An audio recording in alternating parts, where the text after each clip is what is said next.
इस वक्त ढेर सारे कॉरपोरेट डेवलपमेंट्स के बीच एसएल ग्रुप है पूरी तरह से चर्चा में। और आइए इसी खास चर्चाओं के बीच हम मुलाकात करने जा रहे हैं एसएल ग्रुप के चेयरमैन और राज्यसभा सांसद डॉक्टर सुभाष चंद्रा से। सर, बहुत बहुत स्वागत है जी मीडिया पर। ढेर सारी बातें आपसे करनी है। मैं सोच रहा हूँ कि शुरुआत इस बात से की जाए कि इस वक्त इस बदलते हुए माहौल में एसएल ग्रुप को लेकर आपका विज़न क्या है? किस तरह से आप इस ग्रुप को आगे बढ़ाने के बारे में सोच रहे हैं?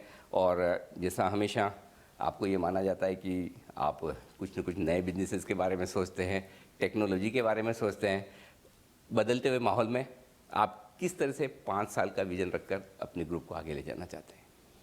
सबसे पहले तो आपके सभी दर्शकों को मेरा प्रणाम, नमस्कार। और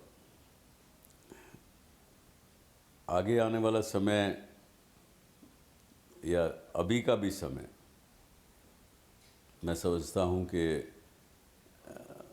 प्रेजेंट सरकार, भारत सरकार जो है, उन मोदी जी के प्राइम मिनिस्टर के नेतृत्व में बहुत अच्छा वातावरण इस समय भी है और आगे भी अच्छा वातावरण रहेगा। पॉजिटिव माहौल है, पॉजिटिविटी है।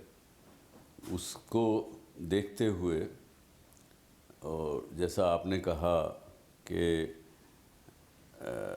हम कुछ नया ही सोचेंगे, नया ही करेंगे जी।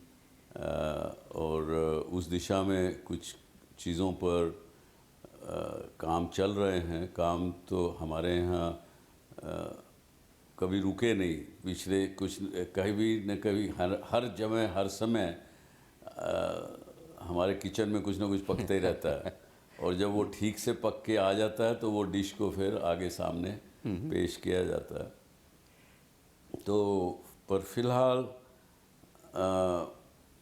जो चीज़ें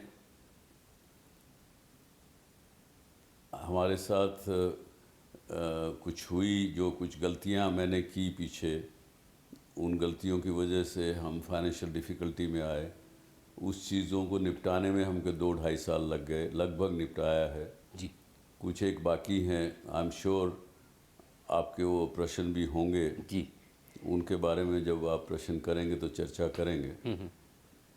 लेकिन इस दौरान में जितना भी समय मुझे मिला है उसमें मैंने नई टेक्नोलॉजी को समझा है, नई जो चीज़ें हो रही हैं विश्व में वो समझा है।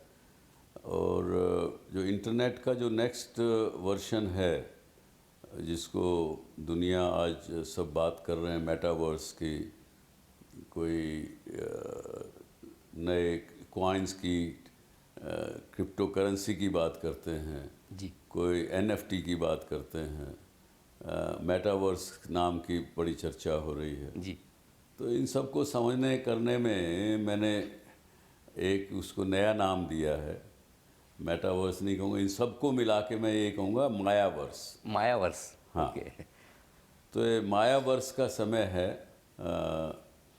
जहाँ पे आज भी हम देख रहे हैं कि इंटरनेट और डिजिटल टेक्नोलॉजी जो है उसमें कोई आवश्यकता नहीं कि कोई चीज़ प्रत्यक्ष और रूप से हो और आप किसी चीज़ को पकड़ के देख के जांच परख के लें, बेचें, कुछ करें। जी। पैसे गिनती करके वो आदमी बेचने वाला ले और दे।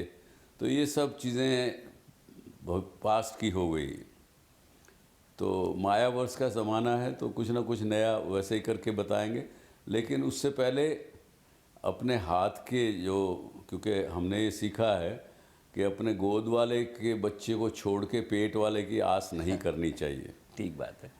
तो इसलिए जो जी मीडिया की जो डिजिटल पब्लिशिंग का एफर्ट है उसको हमने पिछले 1 साल में बहुत स्ट्रेंथन किया।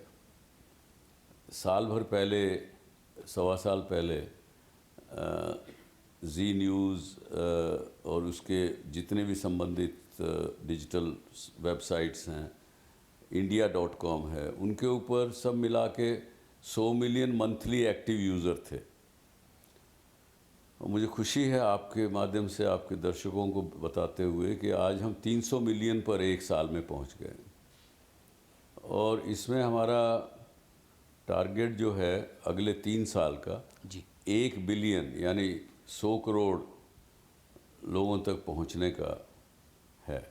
बिल्कुल। और हम पहुंच जाएंगे। उसके अंदर हम 3 चीज़ें अप्लाई करेंगे। एक हमारे कंटेंट की स्ट्रेटजी ठीक से करेंगे, दूसरा उसको टेक्नोलॉजिकली कैसे सुविधाजनक बनाया जाए, टेक्नोलॉजी का इस्तेमाल कैसे किया जाए, वो दूसरा पार्ट है, और तीसरा उसका मोनेटाइजेशन कैसे ठीक से हो। ये तीनों चीज़ें करेंगे, इससे बहुत बड़ी वैल्यू अनलॉक होगी आने वाले समय में। निश्चित रूप से सर, मैं ये कह सकता हूँ कि वो थीम पार्क के ज़माने से, जब एसएल वर्ल्ड कोई सोचता नहीं था कि हिंदुस्तान में ऐसा थीम पार्क होगा, वहाँ से क्रूज़ जो पहला आपने शुरू किया, तब से लेकर चाहे वो जी टीवी एंटरटेनमेंट वाला हो या न्यूज़ वाला हो, और कई सारे ऐसे बिजनेसेस जो आपने विज़न देखकर किए। तो अब जो डिजिटल और टेक्नोलॉजी पर फोकस है, उस पर भी मैं आऊँगा, लेकिन उससे पहले कुछ और ऐसे सवाल हैं जिनके जवाब काफ़ी दर्शक जानना सुनना चाहते हैं। सबसे बड़ा जो सवाल है वो डेट रिजोल्यूशन को लेकर है। आपने पिछली बार कहा था कि लगभग 90% हम डेट रिजोल्यूशन कर चुके हैं। इस वक्त ग्रुप की डेट को लेकर क्या सिचुएशन है और कितना रिजोल्यूशन हो चुका है? इसमें आप हमको 2 तरह से देखना पड़ेगा। एक तो हमारी ऑपरेटिंग जो कंपनीज़ हैं, ऑपरेटिंग बिजनेस है, उनका जो डेट लेन देन है, एक वो अपनी जगह पर है, और दूसरा जो हमारा एज ए प्रोमोटर हमारे पर्सनल जो हमारी बुक्स पे डेट था। तो मैंने जो पीछे 25 जनवरी को मैंने पहला पब्लिक लेटर, ओपन लेटर लिखा था, दूसरा मैंने अभी पिछले 3-4 महीने पहले लिखा, उसमें मैंने साफ कहा वो जो लिखा है वो पर्सनल डेट के विषय में लिखा है जी। और उसमें हम 92-93% पे पहुंच गए हैं।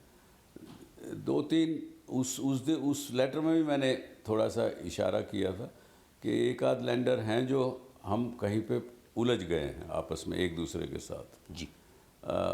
और कुछ जब एक उलझन शुरू होती है किसी एक लैंडर के साथ तो दूसरे भी लोग कुछ ना कुछ खड़े हो जाते हैं। बाकी कुछ जो आज के दिन आपको दिखने में आ रहा है, जो पब्लिक डोमेन में आ रहा है, कुछ चीज़ें हैं जो ऑपरेटिंग कंपनियों की डेट की सवाल है। और ऑपरेटिंग कंपनियों में ज़्यादातर हमारे जो एसएल इंफ्रा के जो इंफ्रास्ट्रक्चर रिलेटेड बिजनेस के थे उनका एक प्रश्न है। वो क्योंकि मैंने पहले भी कहा है कि इंफ्रास्ट्रक्चर बिजनेस में हम गए वो गलती की, और जिस ढंग से हमने उस बिज़नेस को चलाया, जिन लोगों को उनको चलाने के लिए छोड़ दिया, गलत लोगों को हायर कर लिया, उसकी वजह से नुकसान बढ़े हुए हैं। और तीसरा हमारी अपनी एक अच्छाई की वजह से कि हमको सबका डेट देना है, हमको कहीं डिफ़ॉल्ट नहीं करना, 50-52 साल में कभी डिफ़ॉल्ट नहीं किया तो अब क्यों करेंगे जी। तो हम डेट लेते गए और पिछला किसी न किसी का लैंडर का चुकाते गए। जी। उसकी वजह से वो डेट बढ़ता चला गया।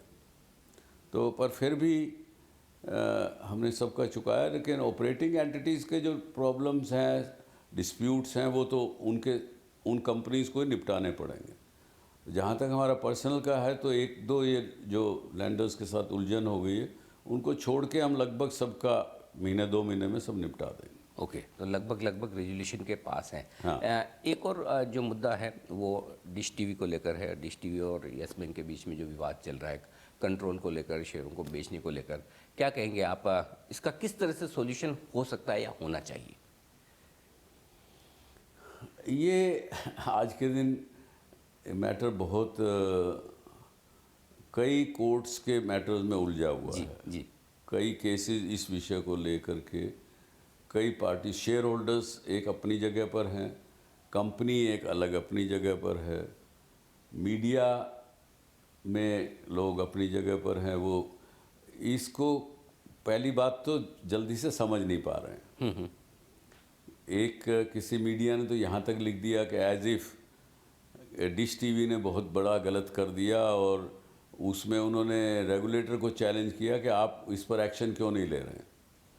जबकि सच्चाई ये है कि डिश टीवी कहीं पे डिफ़ॉल्टर नहीं है, कहीं उसका कोई किसी से के साथ डिस्प्यूट नहीं।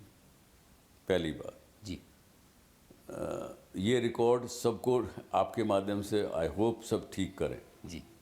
दूसरा है डिश टीवी के shareholders, promoter shareholders अलग, नॉर्मल शेयर होल्डर्स अलग। प्रमोटर शेयर होल्डर्स के शेयर्स मैंने as a separate person, because I am not a promoter of dish TV, जी because when we brothers separated, it's Jawahar Goyal, my younger brother's company. जी Jawahar Goyal wanted to help me to tide over my financial difficulties. तो उनके share लेके मैंने कुछ pledge किए, वो भी एक अलग से अपनी जगह विषय है। अब आपने डिश और यस बैंक की बात की तो उस पे आता हूँ।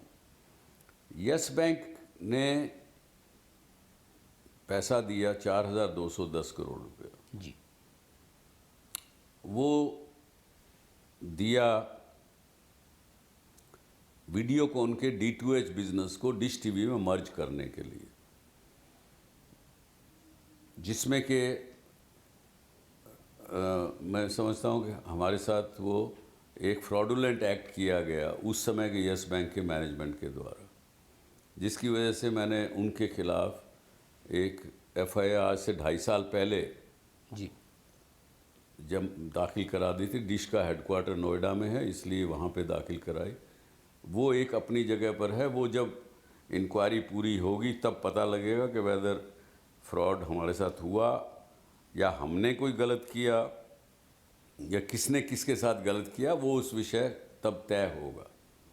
तो वो भी एक अलग विषय है, पर उसको और जो लोग आज मीडिया में चला रहे हैं, लिख रहे हैं, वो इन सब चीज़ों को मिक्स कर दिए हैं, उनको समझ ही नहीं आ रहा कि है क्या ये विषय। और बहुत सारे लोग ये कह रहे हैं कि डिश टीवी के प्रमोटर्स डिश टीवी बेचना चाहते हैं, कई सारे लोगों से बातचीत चल रही है, या फिर यस बैंक बात कर रहा है कि हम किसी को बेचना चाहते हैं। इसके बारे में क्या कहना है? हाँ, तो मैं यही कह रहा हूँ, बहुत सी चीज़ें मिक्स कर गए हैं लोग, और लोग पूरी तरह समझ नहीं पा रहे हैं। जी मुझे भी आज ज़्यादा इसलिए मैं नहीं कह पाऊँगा, मैंने इतने कह रहा हूँ कि ये अलग अलग विषय हैं। जी जी एक विषय जहाँ पे आके मुद्दा हमारा डिसएग्रीमेंट है यस बैंक के साथ,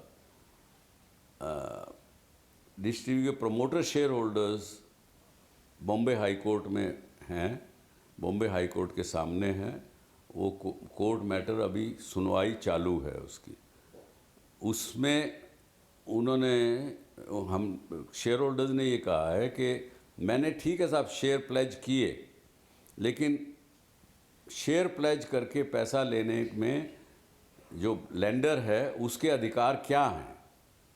can he claim as a shareholder कि मैं शेयर होल्डर हूँ, उस शेयर्स को इन्वोक करने के बाद can he become share holder, और he can invoke the shares for recovery of its date.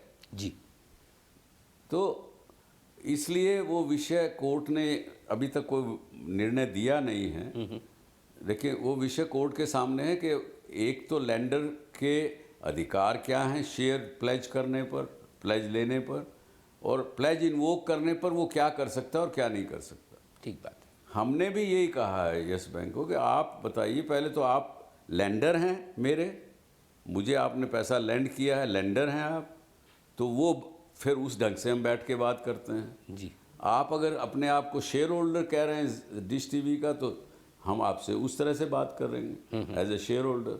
अगर आप शेयर होल्डर बन गए, जितने शेयर आपके पास प्लेज थे, आप शेयर होल्डर बन गए, तो फिर आपका डेट कहाँ रहा? ठीक बात। फिर तो आपने इन्वोक कर लिया, क्योंकि आपने शेयर ले लिए, इन्वोक कर लिए, लेकिन आपने अभी तक क्रेडिट नहीं दिया उसका। जो लेंडर, जो बोरोअर था, उसके खाते में आपने कोई पैसा जमा नहीं किया कि भाई मैंने इन्वोक कर लिए। आज 2 साल से शेयर इन्वोक करके बैठे हैं। मतलब आपने शेयर अपने नाम में भी कर लिया और उसकी क्रेडिट भी नहीं दे रहे, कीमत भी नहीं दे रहे, आप बता भी नहीं रहे, डेट भी कम नहीं कर रहे। हाँ, डेट तो कम करोगे कि नहीं करोगे, तो वो भी नहीं कर रहे हैं। तो आप शेयर होल्डर हैं। आपने रिजर्व बैंक को खुद लिखा है कि जी मैं इस कंपनी के शेयर 26% के लगभग है वो ले रहा हूँ, जो कि RBI की गाइडलाइन के विरोध में है, मैं फिर भी ले रहा हूँ क्योंकि मुझे मेरा डेट रिकवर करना है। मैं इन शेयर को अगले 6-8 महीने में बेच दूंगा। ये राइटिंग में आप रिजर्व बैंक को दे रहे हैं, लेकिन ना तो आप बेच रहे हैं, ना आप क्रेडिट दे रहे हैं, ना कुछ कर रहे हैं। प्रमोटर, एज ए प्रमोटर हम लोग उनसे मिले, हमने कहा आप कंपनी लेना चाहते हैं? तो उनके मेजर शेयर होल्डर हैं state bank of India, state bank of India chairman ने कहा, अरे भाई अपना बैंक ठीक से चला लें तो बहुत हैं, सुभाष जी आपकी कंपनी लेके क्या करेंगे, ये कंपनी थोड़े चला सकेंगे। ठीक बात। मैंने कहा जी अगर लेना चाहते हो तो मैं जवाहर जी से बात करता हूँ, ले लें कंपनी। जवाहर जी ने भी जाके उनको कह दिया आप लेना चाहते हो ले लीजिए। उन्होंने नोटिस ज़रूर भेज दिया कि आप शेयर डायरेक्टर्स बदलो, और उनको कहते हैं आके कंपनी टेक ओवर कर लीजिए, तो आ नहीं रहे हैं। तो ये कन्फ्यूजन है। और वे बाद में फिर वो उकसा रहे हैं कंपनी लॉ बोर्ड को, उनको चिट्ठियां लिख रहे हैं, कभी सेबी को चिट्ठी लिख रहे हैं। तो भाई वो लोग जानते हैं कि कौन क्या है। मिनिस्ट्री ऑफ कॉरपोरेट अफेयर ने पूरा इस बात की तहकीकात कर ली है। हम कंपनी से पूछा गया है, कंपनी को बुलाया गया है, सारी डिटेल ली गई है। तीसरी तरफ आप क्या करते हैं, एज ए बैंकर आप सबको फ़ोन करते हैं शेयर होल्डर्स की जब मीटिंग होती है कि आप सब इनके विरोध में मत दीजिए, रेजोल्यूशन पास मत होने दीजिए, अकाउंट पास मत होने दीजिए। जब एक स्टेट बैंक ऑफ इंडिया का चेयरमैन फ़ोन करेगा इंस्टीट्यूशनल शेयर होल्डर्स को, 60% शेयर होल्डर्स को, तो वो क्या करेंगे? वो क्या स्टेट बैंक ऑफ इंडिया के विरोध में जाएंगे क्या? उन्होंने नेचुरली उन्होंने कहा कि जवाहर जी, सुभाष जी, हम स्टेट बैंक के विरोध में नहीं जा सकते, हमको आपके विरोध में ये रेजोल्यूशन है उनके विरोध में मत देना पड़ेगा। खैर फिर भी वो जो मत डिक्लेयर हो गया, सेबी ने उसको फोर्स किया डिक्लेयर करने के लिए, जी। वो डिक्लेयर भी हो गया, जो कि रिज़ल्ट सील्ड एनवलप में कोर्ट के पास पड़ा हुआ था। जिस दिन रिज़ल्ट आया एजीएम का, तीसरे दिन, तब से वहाँ पड़ा हुआ है, कोई कंपनी कोई रखती थोड़ा ही है। अब उसको देखते हैं क्या होता है, लेकिन समझना पड़ेगा ये विषय क्या है। जी। एक और बात है, चूँकि आप जी एंटरटेनमेंट के पहले चेयरमैन भी रह चुके हैं, एक मास्टर स्ट्रोक जो सोनी के साथ मर्जर का अनाउंस हुआ, कहाँ तक बात पहुँची है, अब किस लेवल तक मर्जर है, और कब तक पूरा ऑपरेशनल और पूरा इंटीग्रेशन कब तक हो जाएगा? नहीं, इस विषय में मुझे ज़्यादा जानकारी नहीं है, क्योंकि वो विषय पुनीत और अमित देख रहे हैं, वो ही कर रहे हैं। मुझे यही बताया गया कि वो ठीक चल रहा है, अपने प्रोसेस से चल रहा है, रेगुलेटरी अप्रूवल होंगी उसके हिसाब से होगा। क्योंकि पिछले आपने कहा कि 2-2.5 साल बड़े इंटरेस्टिंग रहे हैं, आपका लंबा इतना अनुभव रहा है बिजनेसेस का, नए नए बिजनेसेस में आप जाकर ट्राई करते हैं, तो ये बताएं सर कि क्या ये सब देखने के बाद नए बिजनेसेस में कूदने की आपकी जो वो आग है, जो आपकी पैशन है, उस पर कोई असर आया है? नहीं, ऐसा कुछ नहीं है। वो तो कुछ करने की तो इच्छा पहले हमेशा से रहती है, और मैं तो ये मानता हूँ कि पैसे के पीछे भागने से पैसा नहीं आता है। इसलिए कुछ भी नया काम मैंने कभी भी किया है तो इसलिए नहीं किया कि पैसा कमाना है। पैसा तो अपने आप आएगा, वो बाई प्रोडक्ट मैं मान के चलता हूँ। कुछ क्रिएट करना, कुछ नई चीज़ करना, कुछ एक्साइटिंग करना, वो एक विषय है, और वो इच्छा तो कभी पूरी नहीं होती। जी। लोग आपको मीडिया मुगल कहते हैं, इंडियन टेलीविज़न का विश्व पिता मानते हैं। जी मीडिया जो एक और आपकी लिस्टेड एंटिटी है, इसका कामकाज कैसा चल रहा है?